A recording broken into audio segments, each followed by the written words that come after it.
Have you ever noticed how some people seem to move through life with an invisible safety net? They take leaps, they make choices, and even when they stumble, they seem to land on their feet. You watch them from the sidelines, holding your own breath, wondering why your own world feels so fragile. Like a single wrong move could shatter everything you've worked for. We tell ourselves we are being careful. We tell ourselves we are waiting for the right moment. But the truth is, we aren't waiting, we are hiding. We are building a life out of almosts and not yets, terrified that if we finally step out, the world will see we don't belong there. This is the story of Kenra, a woman who lived her life in the margins of a ledger until she discovered that the person she feared becoming was the only one who could actually set her free. In the heart of a city that never seemed to stop breathing, Kenra worked in the quietest room imaginable. She was a junior conservator at the Museum of Fragile History, a place dedicated to restoring ancient documents, tattered maps, and ink-stained letters from centuries ago. Kenra was 24, but she moved with the cautious, measured gait of someone much older. Her workspace was a miracle of organization. Every scalpel, every brush, every chemical solvent was aligned with mathematical precision. In her world, a millimeter of a slip meant the death of a 1,000-year-old poem. A drop of the wrong solution could erase a signature that had survived wars. Precision is the only thing standing between history and dust, her mentor, Julian, would often say. Julian was a legend in the field. He was 60, with silver hair and hands that never, ever shook. He could mend a tear in a silk map so perfectly that even under a microscope, the scar was invisible. Kenra watched him with a mix of worship and paralyzing envy. She spent her days overanalyzing every move. She would spend 3 hours testing a single pigment on a scrap piece of paper before touching the actual artifact. Her life outside the lab was no different. She lived in a small, tidy apartment. She walked the same path to the train. She never went to parties because she worried she'd say the wrong thing. She never applied for the senior conservator role because she was certain she'd eventually make a mistake that would be the big one, the irreversible error that would end her career and prove she was a fraud. "Kenra," Julian said one Tuesday, his voice like dry parchment. "The sterling map arrived this morning. It's the only one of its kind. I want you to lead the stabilization." Kendra's heart didn't just race, it seemed to stop entirely. The sterling map was a 15th century maritime chart. It was worth more than her apartment building. I'm not ready, Julian," she whispered, her fingers twisting the hem of her white lab coat. "I need more training. I haven't mastered the silk—" Julian, I'm not ready. I might commit mistakes. I just don't want to ruin this. What if you are the most talented person in this room, and the only thing you've mastered is the art of doubt? Julian interrupted softly. He handed her a specialized, fine-tipped brush. It was his personal brush, worn smooth by years of use. "Take it. Start tomorrow." That night, Kenra didn't sleep. She sat at her kitchen table, staring at Julian's brush. Every time she imagined touching the map, she saw a dark stain spreading across the ancient silk. She saw Julian's disappointed face.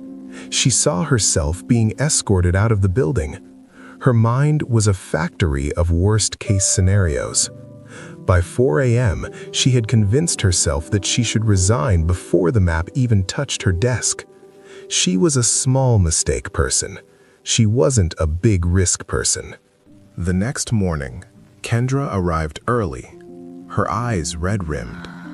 She went to the archival vault to retrieve the ledger for the map, wanting to study its history one last time before she admitted her defeat to Julian. As she pulled the heavy, leather-bound archival ledger from the bottom shelf, it slipped. It didn't fall far, but it landed awkwardly, and a folder tucked into the back cover slid out. Kenra knelt to pick it up. It was a discharge of liability form dated 20 years ago. Her eyes scanned the faded type, regarding the destruction of the Alexandria folio. The Alexandria folio. It was the Mona Lisa of the archival world. It had been lost in a chemical fire 2 decades ago. At least, that was the story everyone was told. But as Kendra read the fine print, her breath hitched. It wasn't a fire.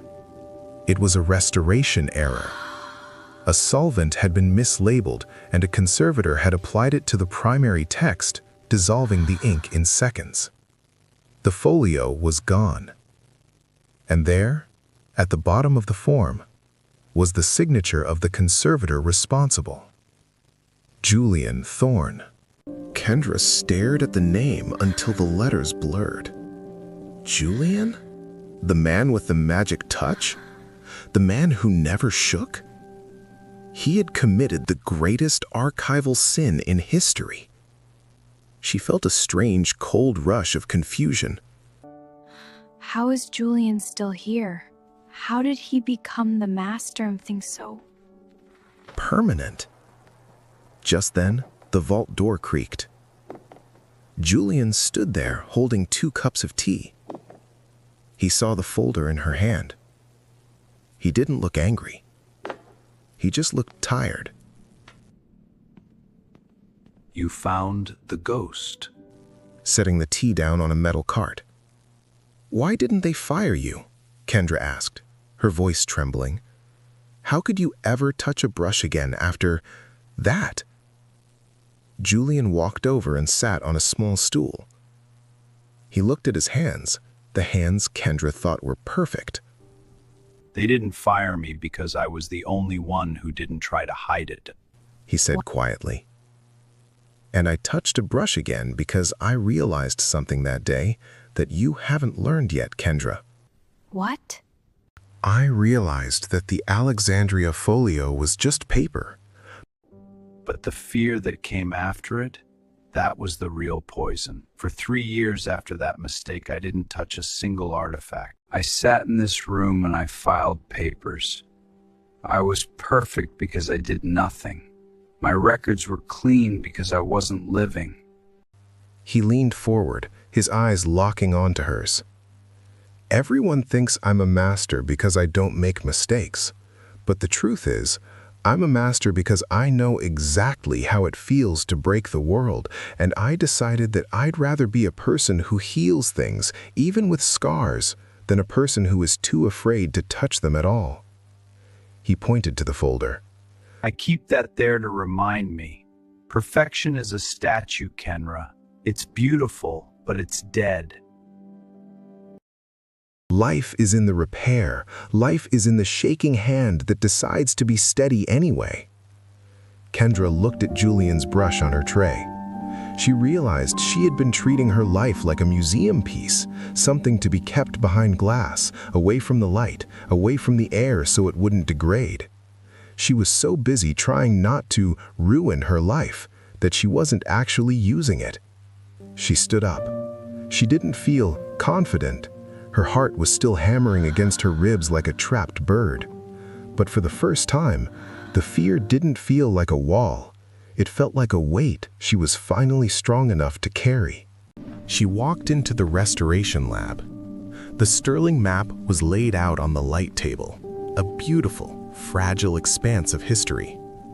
She picked up the brush. Her hand shook. She didn't wait for the shaking to stop. She knew now that it might never stop.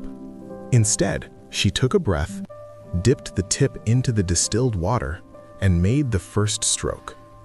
The water touched the silk. The fibers drank it in. Kendra didn't break the map. She began to save it. 6 months later, the sterling map was unveiled in the main gallery. It was breathtaking. If you looked very closely at the southern corner, near the illustration of a sea monster, you could see a tiny, almost imperceptible smudge where the ink had feathered slightly. It was Kendra's only mistake in 1,000 hours of work. She stood in the gallery, watching people admire the map. Julian walked up beside her. You left the smudge, he noted, a small smile playing on his lips. I could have bleached it, Kendra said, her voice steady and clear. I could have spent another week trying to make it disappear. Why didn't you? Kendra looked at her own hands. They weren't the hands of a perfect person anymore. They were the hands of a worker. Because, she said, it reminds me that the map survived, and so did I. Julian nodded, handing her a new project folder. Ready for the next one? Not yet, Kendra smiled, taking the folder anyway. But I'm going to start it anyway. You see, we often think that our weak thoughts, the I can'ts and the what ifs, are there to protect us. We think they are the armor that keeps us safe from the world's sharp edges. But armor is heavy. And if you wear it long enough, you forget how to move. You forget that you were meant to run, to dance, and yes, to occasionally fall down. The difference between the person who stays stuck and the person who grows isn't that one is fearless. It's that one of them realized that a life with a few smudges and repaired tears is infinitely more valuable than a perfect life that stayed hidden in a drawer. We spend our lives terrified of making a permanent mistake, forgetting that the only mistake you truly can't fix is the one you never had the courage to make. Perfection is for museums. Growth is for people. Kendra stopped waiting for the perfect moment because she realized that perfect is just another word for never. If you're tired of living in the margins of your own life, hit the subscribe button. Let's stop being careful together and start building something real. The next story is waiting, but only if you're ready to turn the page.